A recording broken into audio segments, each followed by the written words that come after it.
Boa tarde. Começo por pedir desculpa pela minha voz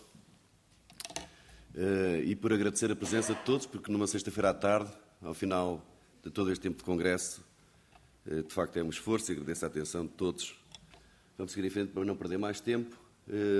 Eu tenho aqui uma tentativa de fazer a conjugação do tema geral do congresso, concentrando-me na posição de Portugal no mundo, e como não temos tempo para detalhar todos os aspectos que ligam Portugal ao mundo, historicamente, atualmente e de perspectivas de futuro, gostava que fossem refletindo sobre estas grandes constantes geopolíticas, geografia e história, sempre de mão dada, de onde nós conhecemos debates que, por exemplo, envolvem o caráter nacional, o pendor de um povo, de uma nação, para atuar desta ou daquela forma, a oposição mar-terra, também sabemos as tendências e as disputas da potência marítima com a potência terrestre, por aí fora.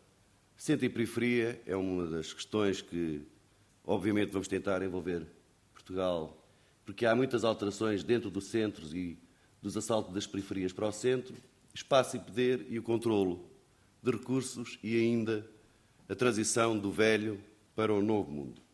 Portanto, pensem a minha intervenção enquadrada nestas grandes constantes, sendo que, na minha perspectiva, as tendências internacionais que estão em curso, e, aliás, têm sido sublinhadas constantemente, estão aqui elencadas. Há, por um lado, a ideia dos novos espaços, a nova espacialidade, seja do ponto de vista global, nós temos de ter em atenção, precisamente, hoje o espaço que tratamos é essencialmente global, daí a ideia da globalização, mas também mais regionais, ou ciberespaço, novos espaços de interesses. Não é possível pensar hoje em qualquer país, qualquer comunidade, sem ter uma nova noção de espacialidade.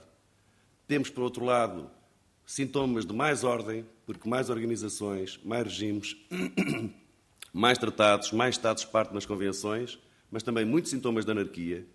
Por isso é que, em síntese, todas as comunicações apontam sempre na ideia de que a incerteza é a única certeza.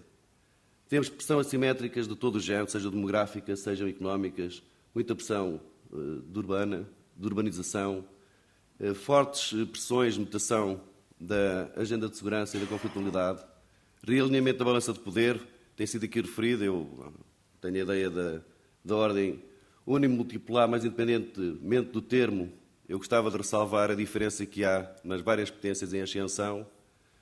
Uma são apenas emergentes e outras são ressurgentes, que foram outrora preeminentes, que estão agora a reconquistar o seu espaço, sendo que Portugal se insere num espaço que estará, porventura, na minha perspectiva, já está há algum tempo, em declínio.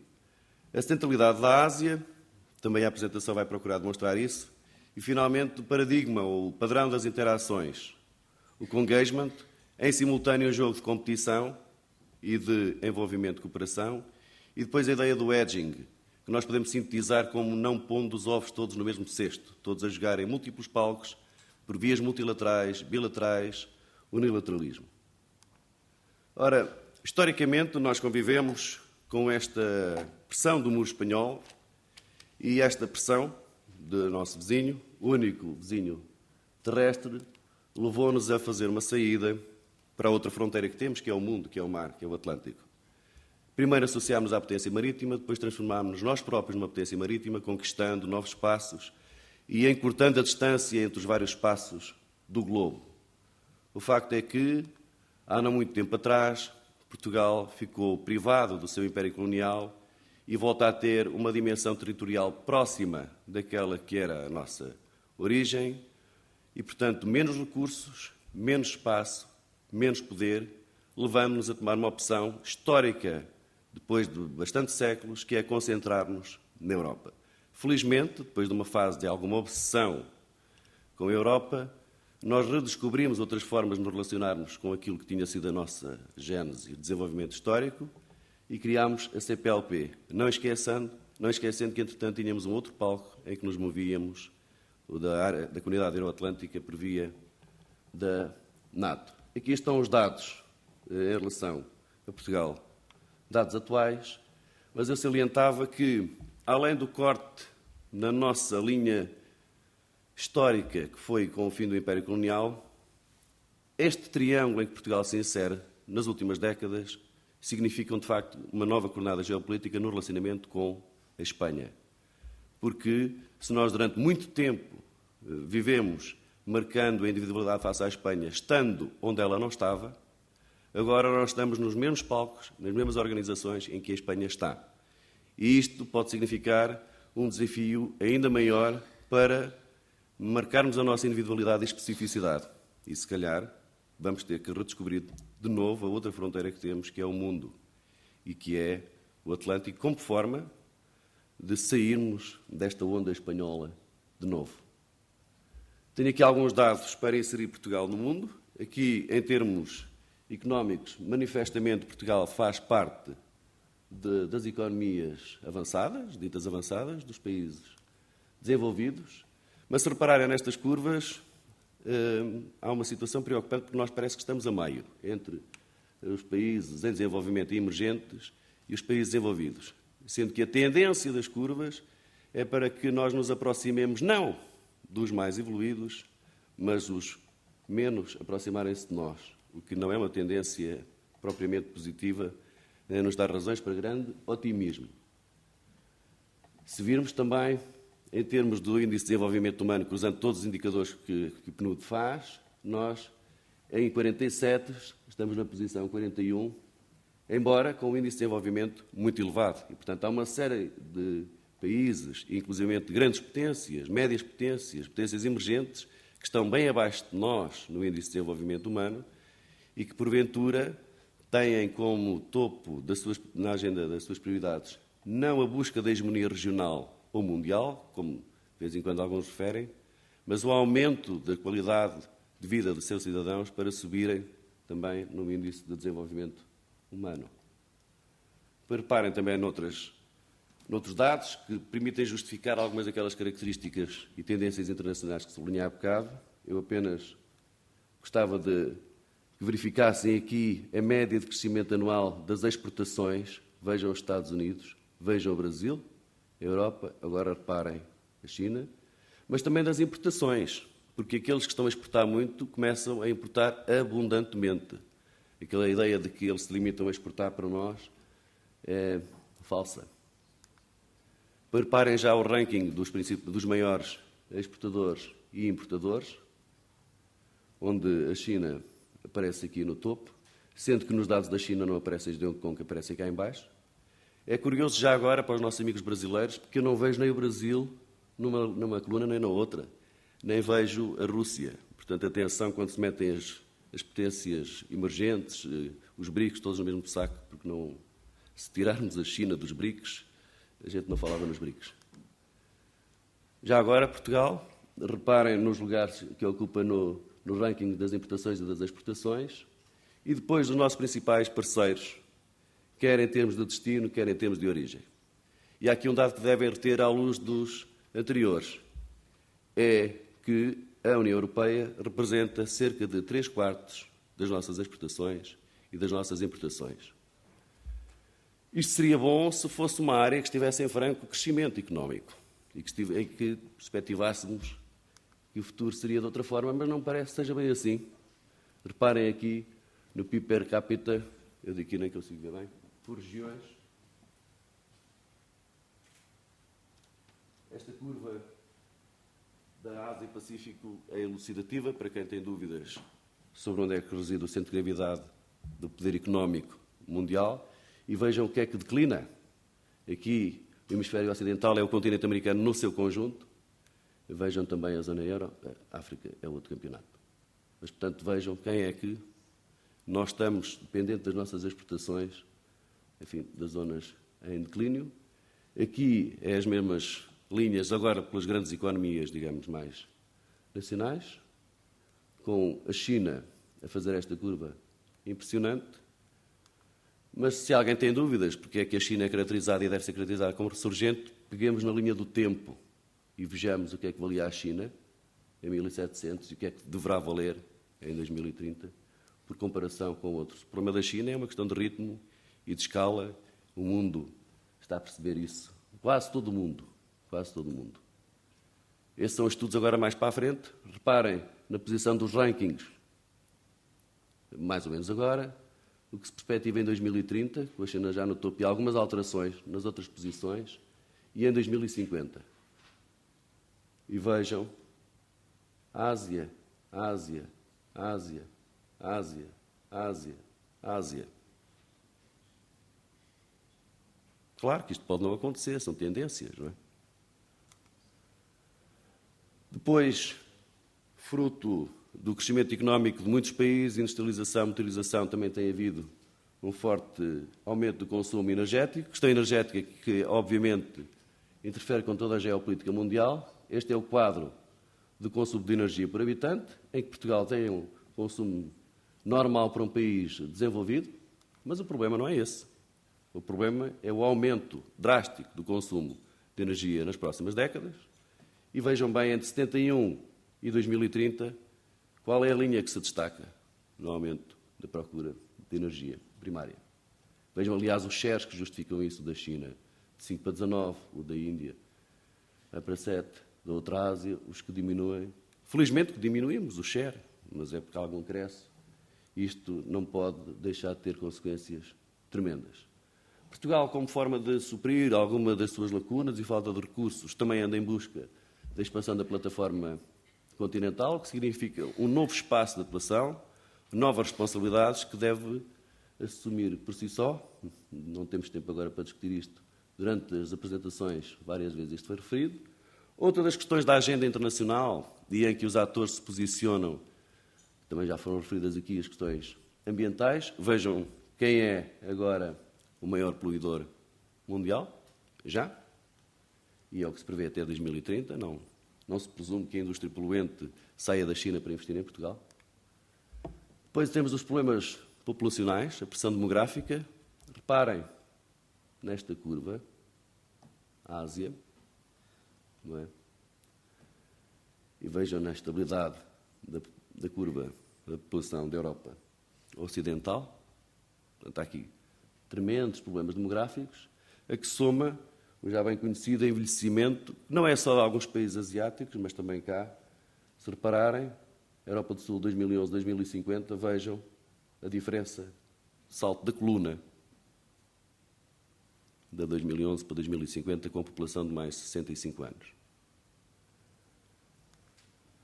Claro que nós temos outras valias, fruto da nossa história, da nossa opção pela saída para o mar. Criámos comunidades de falantes, hoje seremos cerca de 240 a 250 milhões, para além da diáspora propriamente dita portuguesa e de lusodescendentes. Se inserirmos Portugal no contexto global, vamos ver outros indicadores. Nós estamos numa posição relativamente confortável em termos do índice de Estados falhados, mas por baixo de nós há situações que não são bem assim. Aliás, se nós pegarmos outro indicador, o mapa da liberdade, nós temos, de facto, liberdade económica e política. Temos. Espera-se que se mantenha assim, aqui e na Europa. Mas à volta não é bem assim. Portanto, há áreas próximas, muito próximas de nós, geograficamente, que não têm a mesma liberdade política e económica. Nós temos paz, mas há áreas próximas de nós que não têm paz. E, aparentemente, há aqui, em algumas cores, quem tenha paz, mas que tema que não a venha a ter no futuro. E, se calhar, essa é uma das razões que justifica este quadro. Reparem como hoje o mundo gasta mais em armamento, sim, isto tem preços constantes, gasta mais em armamento do que gastava antes de findar a Guerra Fria. Isto é uma tendência global e em todas as regiões, exceto a Europa.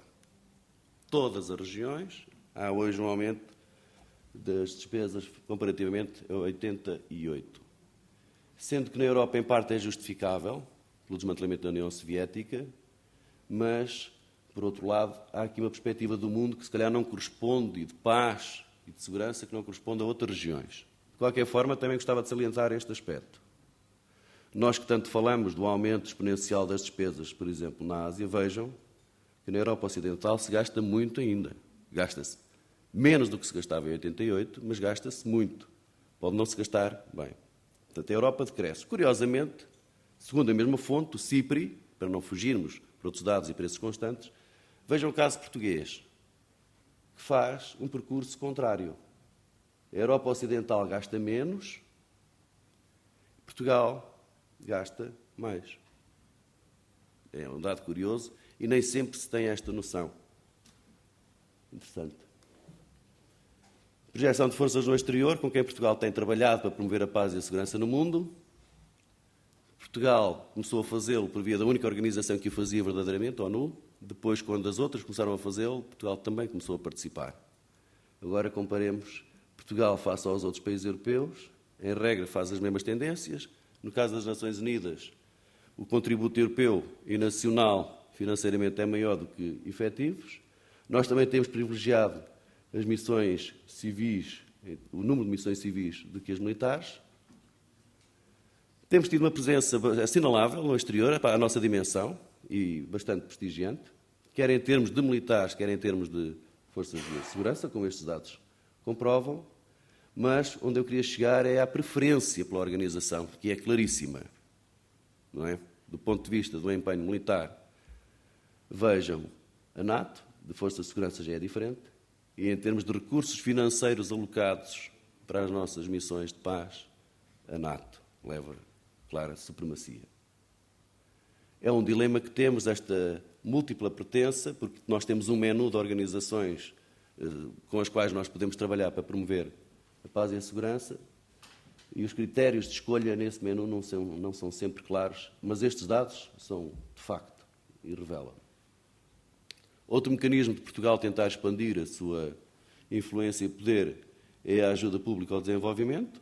Estamos entre os doadores para tais países ricos e, obviamente, canalizando a nossa ajuda essencialmente para a África, por causa dos PALOP. Veremos se no futuro a coisa será também assim. Portugal, a Europa, o Atlântico insere-se num quadro, como dizia há bocado, de transformação da estrutura mundial de poder. Nós temos uma situação estranha, que é uma superpotência que se mantém única na sua classe, a conviver em simultâneo com a ascensão de várias grandes potências, completamente distintas entre si, e em simultâneo outras médias potências e ascensão, num jogo bizarro para quem acreditava na teoria realista do jogo de soma nula, porque, afinal de contas, não é apenas o mais de vários à custa de um menos de outros. Todos parecem que estão a ganhar, porque a posição dos Estados Unidos pode não ser de hegemonia como foi de outrora, mas ainda é claramente de supremacia. Nesta transição da balança de poder, temos um jogo, também ele, bastante complexo, em que Portugal tem que estar atento nos seus cálculos. Por um lado, temos competição. Nós temos, até certo ponto, uma competição entre dois eixos. Um eixo, digamos, em torno da Rússia e da China, parceiras, que têm já o triângulo com a Índia desde 2005, as três com uma parceria estratégica com o Irão, e que representam um quarteto que, trabalhando em conjunto, se conseguissem ser verdadeiros aliados, representaria um desafio tremendo. Façam outro eixo, que junta aos Estados Unidos e seus aliados e parceiros, desde o Japão, a Austrália e Nova Zelândia, países europeus, ou Paquistão, etc.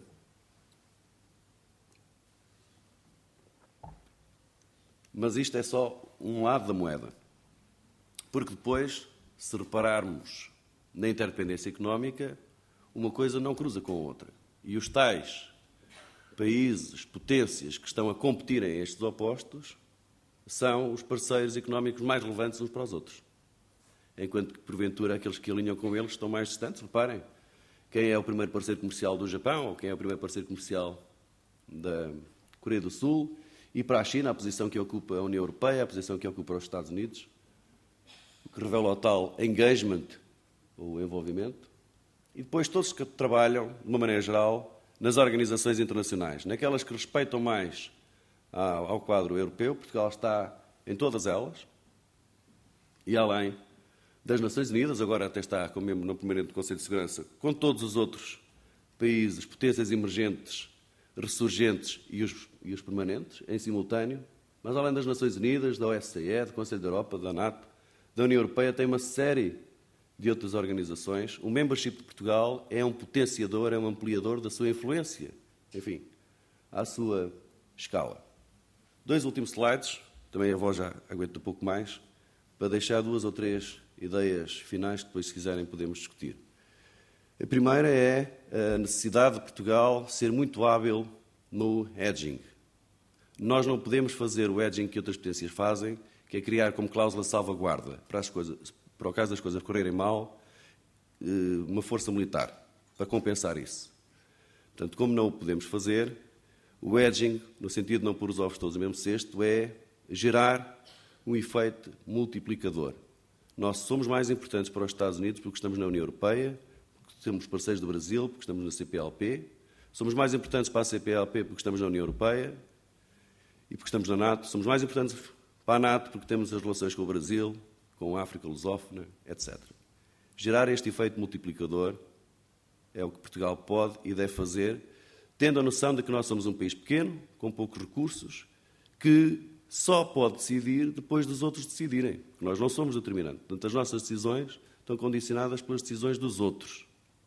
Somos, digamos, um decisor secundário, mas à nossa escala e na nossa capacidade devemos decidi-lo.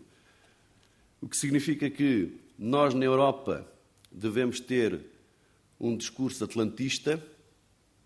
No relacionamento com os Estados Unidos e na Aliança Atlântica devemos ter um discurso e uma posição europeísta, para que não tenhamos aqui o dilema de ter que escolher entre o pai e a mãe, que seria terrível para nós. Isto é crucial para a nossa individualidade e existência. Depois, devemos promover, julgo eu, este triângulo estratégico com o Brasil e com Angola, sobretudo.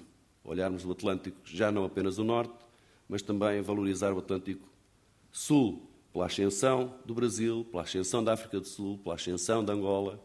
Nós devemos tentar posicionar-nos e, com o Brasil, liderar isto e, ao mesmo tempo, aproveitar a boleia daquilo que são os inputs da comunidade ibero-americana.